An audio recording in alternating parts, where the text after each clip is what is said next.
जी हां दोस्तों, दादा का अंतिम संस्कार होते ही शिंदे ने फडणवीस से बनाई दूरी। अजीत पवार के बिना बिखरा एनडीए, महायुति में टूट। स्वागत है आप सभी का। आप देख रहे हैं द राजनीति का विशेष सेगमेंट खबर और विश्लेषण। मैं हूं जब्बार खान।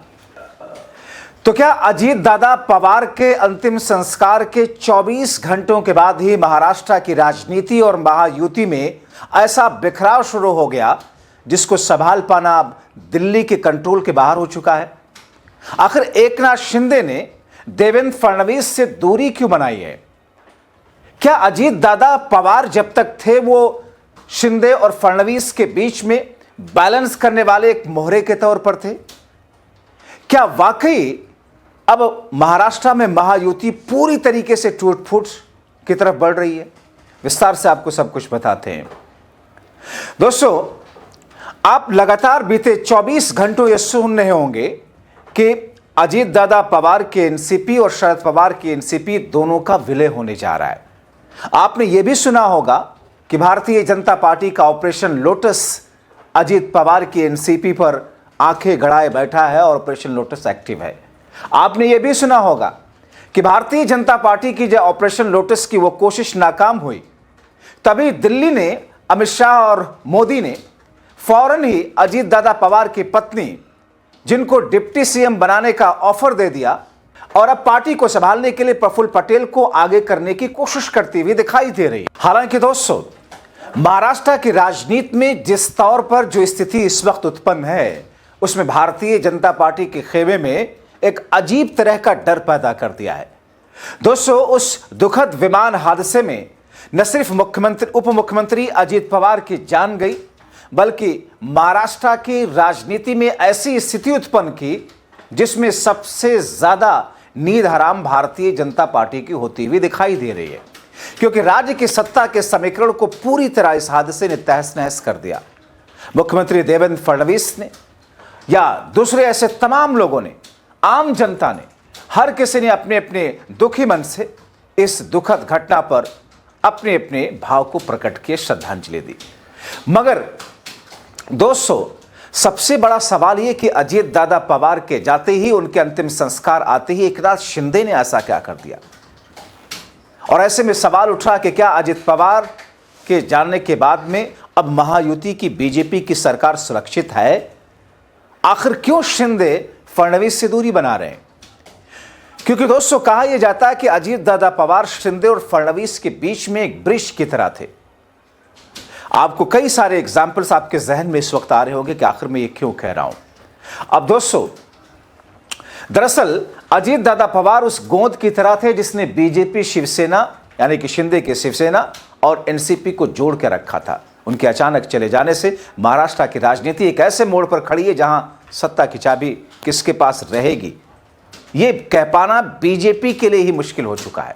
दोस्तों, आप छोड़ दीजिए कि लोकल चुनाव में, महाराष्ट्र के अंदर नगर निगम के चुनाव में क्या हुआ, मेयर की लड़ाई क्या है, वो सारी बातें अपनी जगह, मगर अब राज्य की राजनीति, महाराष्ट्र की सरकार और महायुति गठबंधन को लेकर के किस तौर पर आगे आने वाले महीने क्या दिशा और दशा दिखाएंगे, वो एक भयावह शक्ल में सवाल बनकर के खड़ा है।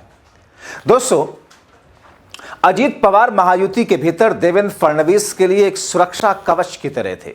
2019 की उस चर्चित सुबह जब दोनों ने साथ में शपथ ली और तभी से उनके बीच में एक ऐसी केमिस्ट्री बनी जो 2023 के विद्रोह के बाद और भी मजबूत हो गई। जब एकनाथ शिंदे अपनी शर्तों पर अड़े रहे, तब अजीत पवार ही वो शख्स थे जो संतुलन बनाने का काम कर रहे थे।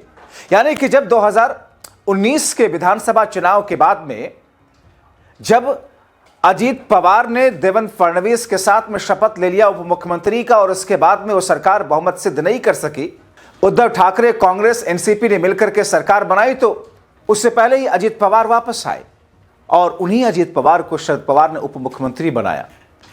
अब ऐसी स्थिति में दोस्तों, 2019 के बाद में 2022 में जब एकनाथ शिंदे टूट करके गए उधर, और उसके एक साल के बाद जब अजीत दादा पवार टूट करके शरद पवार से बीजेपी के साथ में गए, तो फिर कहीं ना कहीं भारतीय जनता पार्टी एक मजबूत स्थिति में आई।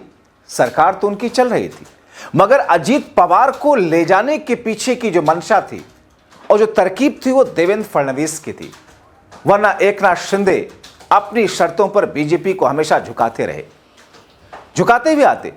लेकिन अजीत पवार के होने की वजह से बीता जो चुनाव गया उसमें एकनाथ शिंदे उप मुख्यमंत्री बन पाए, मुख्यमंत्री नहीं, जबकि उनकी मांग थी, उनकी डिमांड थी, वो अड़े हुए थे। अजीत पवार ही मैनेज किया और वही वो फैक्टर थे।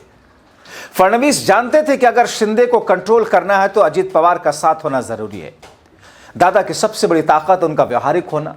वो जानते थे कि कब झुकना है, कब भाजपा का साथ मजबूती से देना है, कब विरोध करना है। अब दोस्तों, उनके जाने के बाद फडणवीस अकेले पड़े हैं। गठबंधन के भीतर का संतुलन बुरी तरीके से बिगड़ गया। दोस्तों, मुझे यहां पर वो किस्सा याद आ रहा है जब दादा ने शिंदे को झुकने पर मजबूर किया था। अजीत पवार की वजह से शिंदे झुके थे। 2024 जिसका मैं जिक्र कर रहा था, मुख्यमंत्री पद के लिए एकनाथ शिंदे अड़े हुए थे। तब अजीत पवार ने बीजेपी की डूबती नैया को पार लगाई थी। शिंदे शाम तक इंतजार की बात कर रहे थे, लेकिन अजीत पवार ने बिना शर्त समर्थन देकर पासा पलट दिया था। उन्होंने मजाकिया लहजे में कह भी दिया था कि शिंदे का तो पता नहीं, मैं तो शपथ लेने को तैयार हूं। उनकी इस बेबाकी ने शिंदे को पीछे हटने पर मजबूर किया और फडणवीस फिर से मुख्यमंत्री बन सके। लेकिन आज वो ढाल टूट चुकी है।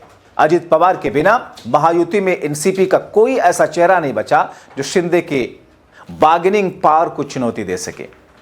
और शिंदे लगातार भारतीय जनता पार्टी को बैकफुट पर ढकेल रहे हैं। न सिर्फ बार्गेन कर रहे हैं, बल्कि शिंदे ने इस वक्त फडणवीस को एक तरीके से अपने यूं कहें राजनीतिक तौर पर बीजेपी को शिकंजे में ले रखा है। और यहां पर अगर बात नहीं बनी तो फिर राहें जुदा जुदा होने जा रही हैं। दोस्तों, ऐसे में सवाल है कि फिर आगे होगा क्या? तो दोस्तों, अजीत पवार के निधन के बाद महायुति की तस्वीर बदल गई। फडणवीस को एकनाथ शिंदे से सीधा निपटना होगा। जहां बीच में सुलह कराने की कोई गुंजाइश नहीं दिख रही, कोई है ही नहीं। शिंदे की ताकत अब पहले से कहीं ज्यादा बढ़ जाएगी और इसकी झलक बीएमसी चुनाव की खींचतान में आपने देखा।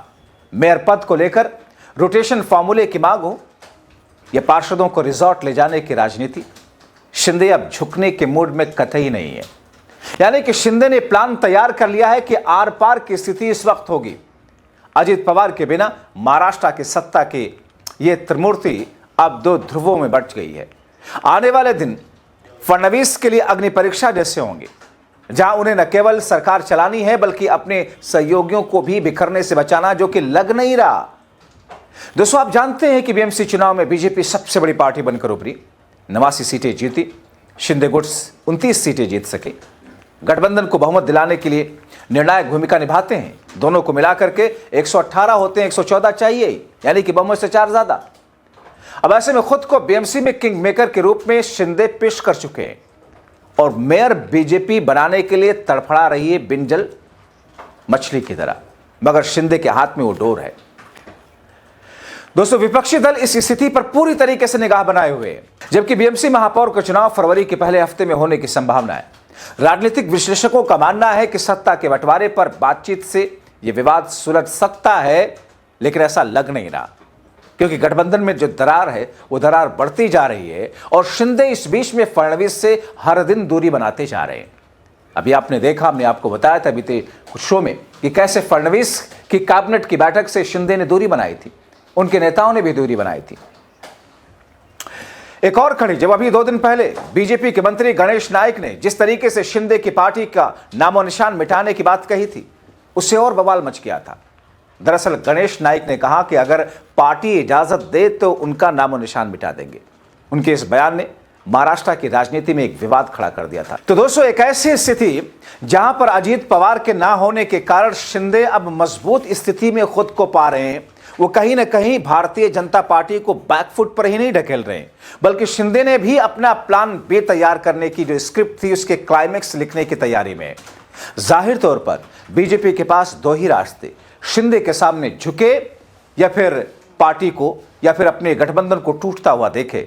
और ऐसी शक्ल में न सिर्फ मेयर का चुनाव हो, न सिर्फ नगर निगम की ये पूरी सरकार हो या फिर राज्य की सरकार, दोनों जगह पर भारतीय जनता पार्टी को जोर का झटका बहुत जोर से लगने वाला है। और इसीलिए क्योंकि जब एक तरफ अजीत पवार की एनसीपी शरद पवार के साथ विलय की बात हो रही है और दूसरी तरफ भारतीय जनता पार्टी इसी डैमेज को कंट्रोल करने के लिए अजीत पवार की पत्नी को डिप्टी सीएम बनाने के लिए ऑफर दे रही है, और खुद दूसरी तरफ अजित पवार के पार्टी के विधायकों पर एक तरीके से निगाह लगाए बैठी है कि कैसे उनको अपनी तरफ लाएं। ऑपरेशन लोटस एक्टिव भी है मगर सक्सेसफुल नहीं हो पा रहा। तो इन तमाम स्थितियों और परिस्थितियों में जब शिंदे फडणवीस से दूरी बना रहे हैं, अजित पवार है नहीं, अजित पवार की पार्टी के विधायक शरद पवार की तरफ जा रहे हैं, दोनों का विलय हो रहा है। भारतीय जनता पार्टी इस वक्त करे क्या? दुराहे पर खड़ी हुई है, आगे कुआं पीछे खाई। आप क्या सोचते हैं? अपने राय कमेंट बॉक्स में जरूर लिखें।